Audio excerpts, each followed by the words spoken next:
최근 이재명 대통령이 해외 순방 중 열린 공개 기자회견에서 한 발언이 논란이 되고 있다.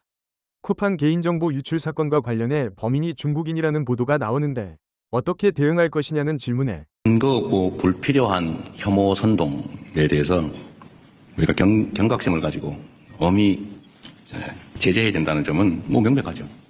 쿠팡의 그 범죄 행위자가 중국 사람이다. 어쩌라고요? 그러면 쿠팡에 그 미국 사람이 있으면 이제 무지하게 미워해야 되는데 그건 왜 안 하는 거예요, 도대체? 그야말로 그것도 근거 없는 얘기죠.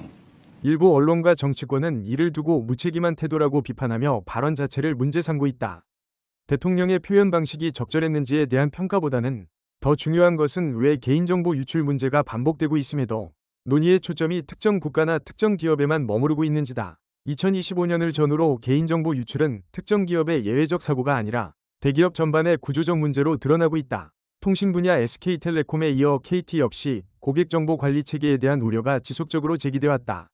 금융권 역시 예외가 아니다. 은행 카드사 핀테크 기업 전반에서 내부 직원 접근 통제, 미흡, 외주 협력사 관리 실패, 시스템 설정 오류 등으로 개인정보가 노출되거나 유출되는 사례가 반복됐다.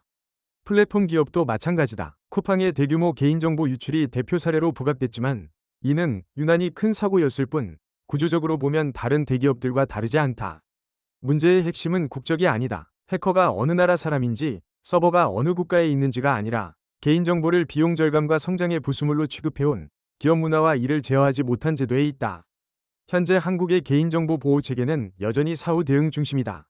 유출이 발생한 뒤에야 공지되고 피해자는 스스로 대응해야 하며 기업은 과징금과 사과문으로 책임을 대신하는 구조다. 특히 외주 하청 구조 속에서 발생한 유출에 대해 원청 기업의 책임이 흐려지고 경영진이 직접적인 책임을 지는 경우는 극히 드물다. 이런 상황에서 개인정보 유출 문제를 특정 국가나 기업에 몰아가는 것은 문제 해결을 지연시키는 방식이다.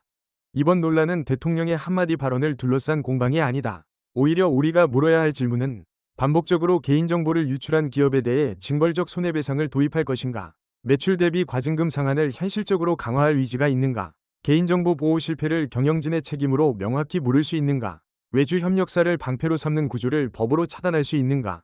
개인정보는 한번 유출되면 되돌릴 수 없다. 그 피해는 개인에게 장기간, 때로는 평생 이어진다.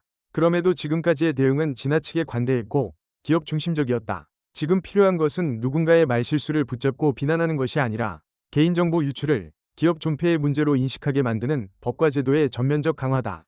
공감되신다면 구독, 좋아요 눌러주세요. 영상 제작에 힘이 됩니다.